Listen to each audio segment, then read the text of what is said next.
प्रियजनों, इंसान अधूरा ही पैदा होता है और अधूरा ही वो मर जाता है।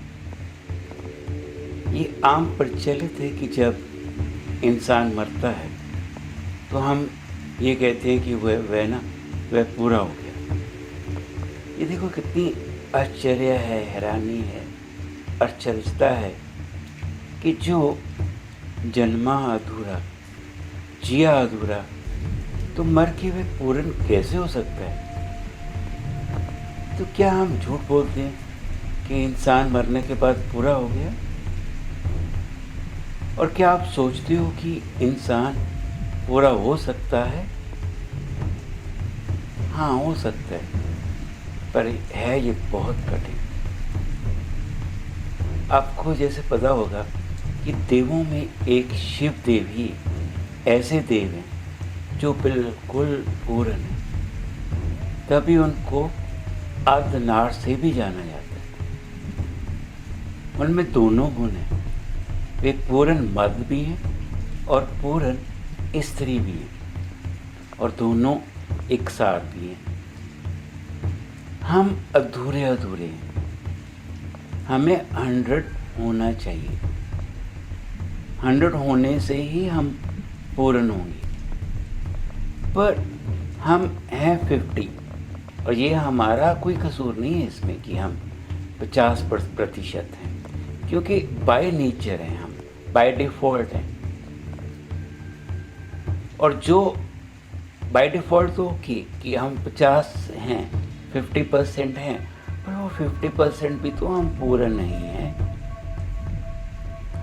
और उस 50 नंबर को हमने कितना नीचे गिरा दिया है, पता है क्यों? अपनी वासनाओं के कारण, अपनी अननेसेसरी इच्छाओं के कारण, अपनी मन की चंचलता के कारण, और हम उससे भी नीचे गिरते जा रहे हैं। और जब इतना नीचे गिरेंगे तो ऊपर उठना, 50 तक आना ही मुश्किल होगा पहले तो, जो बाय डिफ़ॉल्ट हमें नेचर ने दिया था। और उसके बाद 100 को सोचना तो हमारे लिए फिर शायद इम्पॉसिबल ही हो। मतलब 100% तक पहुंचना तो मुश्किल हो जाएगा। और यही अधूरापन कि हम इनकम्प्लीट हैं, हमें चैन से कभी बैठने नहीं देता। ये जो खला है, अधूरापन है। हम पता है क्या सोचते हैं? हम अपने दोस्तों, मित्रों, संबंधियों से उनमें बैठें, उनमें बातें करें, तो शायद ये अधूरापन, खालीपन मिट जाए। हाँ ठीक है, थोड़ी देर के लिए मिटेगा, जब तक बातें होती रहेंगी, है ना। पर जब भी ये ख़त्म हुई तो फिर वही अधूरापन, वही खालीपन आपके सामने आके खड़ा हो जाएगा। तो हम फिर सोचते हैं कि हम बहुत बढ़िया खा पी लें, 36 पदार्थ के भोजन हों हमारे डाइनिंग टेबल पर, और शायद उससे हमें बहुत मज़ा आएगा खाने पीने से, और हम कंप्लीट हो जाएंगे। तो ठीक है, डाइनिंग टेबल पर जाइए, बढ़िया खाइए पिए, 36 तरह के भोजन का स्वाद लो। पर थोड़ा बहुत आपको लगेगा कि ठीक है, जब तक आप डाइनिंग टेबल पे हो, जब तक आपकी जीभ आपको स्वाद दे रही है। पर जैसे ही जीभ का स्वाद खत्म हुआ, फिर खत्म, फिर अधूरापन फिर आपके सामने आ जाएगा। और जो आपको लगता था कि शायद बहुत बढ़िया भोजन से हमें तृप्ति होगी, तसल्ली होगी, बट उतने टाइम के लिए होगी जब तक वह खाना पीना चल रहा है ना। तो जब ये सब खत्म होता है तो फिर वही अधूरापन, फिर हम सोचते हैं कि हमारा खालीपन, अधूरापन मिट सकता है यदि हमारा बिस्तर बहुत अच्छा हो। ज़्यादा बिस्तर होने से, ज़्यादा अच्छी नींद से हम अधूरापन ख़त्म कर सकते हैं। पर ये भी तब तक ठीक है जब तक हम बिस्तर पे हैं। जब तक बिस्तर है तो ठीक है, जब तक नींद है तो ठीक है। पर जब ही बिस्तर और नींद ख़त्म हुई, फिर हम खाली के खाली, फिर हमारे हाथ में कुछ नहीं। तो हम ये सोचते होंगे कि क्या आप ये कोशिश करोगे कि आप ज़्यादा से ज़्यादा बात नहीं करो, ज़्यादा से ज़्यादा खाते पीते रहो, ज़्यादा से ज़्यादा नींद में जाओ, बिस्तर पे हो। पर ज़्यादा से ज़्यादा होगे तो बीमारी आपका वेट कर रही होगी, उतनी बीमारी ज़्यादा लगेगी, क्योंकि किसी हर चीज़ की लिमिट है। जो खाते पीते ज़्यादा हैं तो बीमार भी बहुत जल्दी होते हैं। तो कोई ये सोचता है कि बहुत अच्छा बंगला हो, बहुत बड़ी कार हो, तो बहुत बड़े बंगले को, बहुत बड़ी बड़ी कारों को देख के हमें लगता है कि वह इंसान कितना सुखी होगा, कितना बड़ा होगा, कितना कंप्लीट होगा, है ना। पर ये भी एक इल्यूजन है, उलेखा है। खालीपन उसका भी नहीं मिटा है। उससे पूछ के देखो, वो अंदर से वो भी खाली है। इतने बड़े बड़े बंगले में रह के भी खालीपन नहीं खत्म होता। जब तक गाड़ी में हूँ तो ठीक है, जब गाड़ी खड़ी हुई तो फिर क्या होगा। तो कहने की बात कि हमारा जो अधूरापन है, खालीपन है, वह कभी नहीं मिटता, मिट ही नहीं सकता। तो हमें क्या करना चाहिए? तो हमें अपनी चेतना में झांकना चाहिए कि हमारी जो चेतना है उसमें झांकना पड़ेगा। उस चेतना में वह सब लाना पड़ेगा जिससे पूर्ण हुआ जा सके। यदि मैं मर्द हूँ तो मुझे औरत की तरफ देखना होगा। औरत की नेचर क्या है, उसकी फीलिंग्स क्या है, उसकी ब्यूटी क्या है, उसकी सेंसिटिवनेस क्या है, उसकी भावना का स्तर क्या है।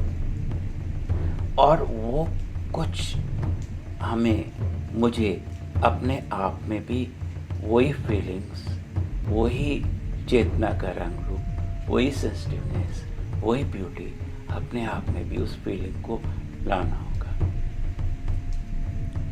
और जो औरत है उसको मर्द की तरफ देखना होगा कि मर्द में जो स्ट्रेंथ है, पॉजिटिवनेस है, वो क्या है, और उसके स्वरूप को अपने अंदर जगह देनी होगी, है ना। तो हम जो भी हैं, पता है क्या, हमें डिफ़ॉल्ट क्या मिला, 50% नेचर से, पर वो भी कंप्लीट नहीं ना।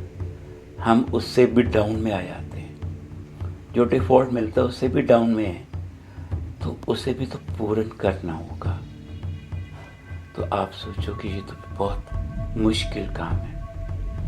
अरे बाबा, कुछ भी मुश्किल नहीं है, बस विल पावर चाहिए, डिटर्मिनेशन चाहिए। अपनी आत्मा, अपनी चेतना को एक बार आपको कहना पड़ेगा कि मैं पूर्ण होना चाहता हूँ, मैं पूर्ण होना चाहती हूँ। वैसा पूर्ण जैसे देवों में देव शिव देव है, जैसे शिव देव पूर्ण है, मुझे भी वैसे ही पूर्ण होना है। ऐसा पूर्ण, ऐसा कंप्लीटनेस, ऐसा पूर्ण, ऐसी कंप्लीटनेस जिसके बाद मेरी तृप्ति हो जाए, मेरी तसल्ली हो जाए, जिसके बाद बस और कुछ ना बचे, और कुछ ना बचे। बिल्कुल कंप्लीट, बिल्कुल कंप्लीट खालीपन खत्म हो जाए, खालीपन खत्म हो जाए। तो ऐसे करिए, आप मेरे साथ चलिए सिर्फ 40 दिन। मेरे चैनल में काफ़ी वीडियोस हैं स्पिरिचुअलिज्म्स में। वैसे तो इलेक्ट्रॉनिक्स और फिजिक्स भी मेरा सब्जेक्ट रहा है, पर आप उनमें नहीं जाइएगा। आप सिर्फ जो स्पिरिचुअल वीडियोस हैं बस किसी एक वीडियो को एक दिन या किसी एक वीडियोस को लगातार 40 दिन, और 40 दिन में करना क्या है, इस वीडियो के हर वीडियो के एंड में 10 मिनट का मेडिटेशन है। बस उस मेडिटेशन में आप उतर जाइए, बिल्कुल एकाग्रता से, एकाग्रचित होके आप उतर जाइए उसमें, मेडिटेशन में। बस फिर अधूरापन खत्म हो जाएगा, कंप्लीटनेस होगी, जैसे शिवदेव की है। तो मुझे भी वैसे बनना है, मुझे भी वैसे बनना है, मुझे भी वैसे बनना है। हे वाहिगुरु, हे राम, हे अल्लाह, ओ गॉड, मेरा अधूरापन खत्म हो जाए, मेरा अधूरापन खत्म हो जाए, मेरा अधूरापन खत्म हो जाए, मेरा अधूरापन खत्म हो जाए, मेरा अधूरापन खत्म हो जाए। हे भगवान, मुझे पूर्ण कर दो, जीते जी पूर्ण कर दो, जीते जी पूर्ण कर दो। मेरी पूर्ण होने की इच्छा है, मेरी पूर्ण होने की इच्छा है, मेरी पूर्ण होने की इच्छा है। मुझे पूर्ण कर दो, बस पूर्ण कर दो।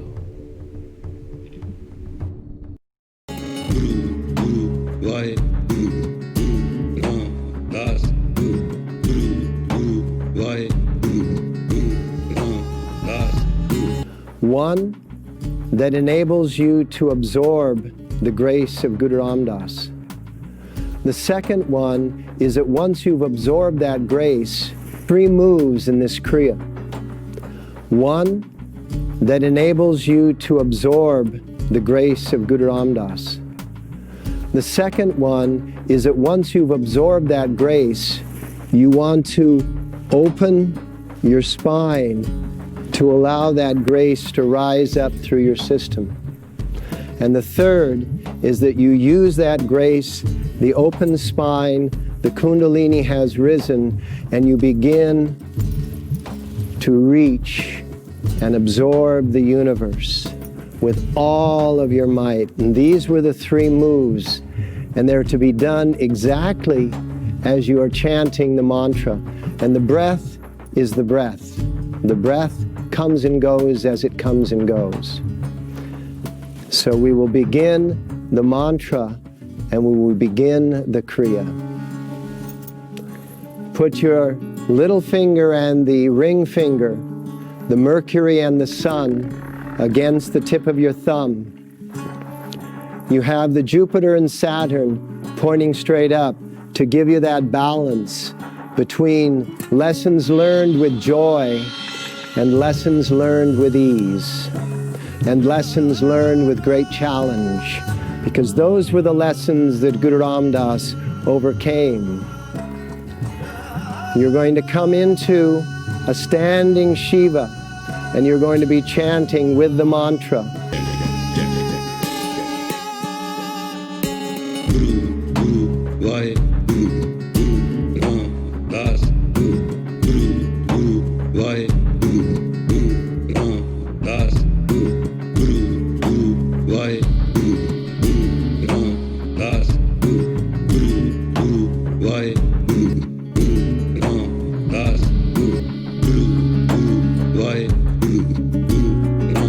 Das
And now move into the second pose.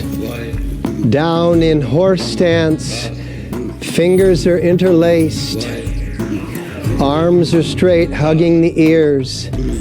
The horse stance and the bouncing stimulates the blood production in the thigh bone.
The next part of the Kriya, as the mantra continues, you're down still in horse stance.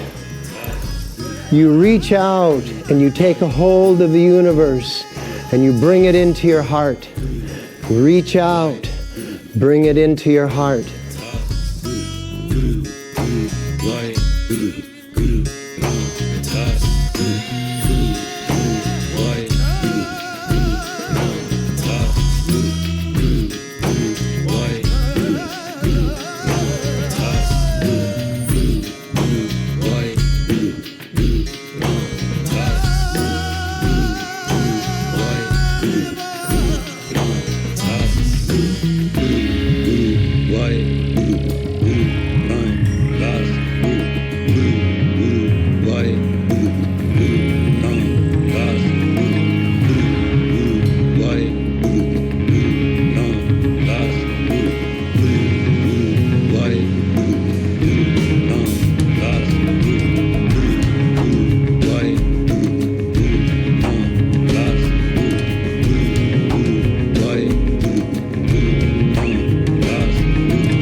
The whole Kriya is done with the eyes open. At the end of the Kriya, you allow the energy to circulate through you. At the very end, when he tells you that I've given this to you, your eyes are closed.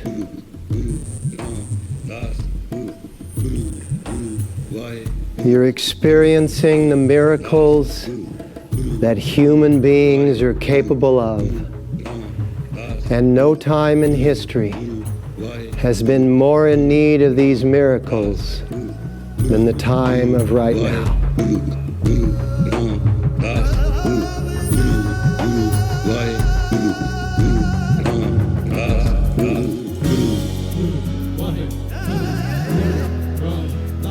Guru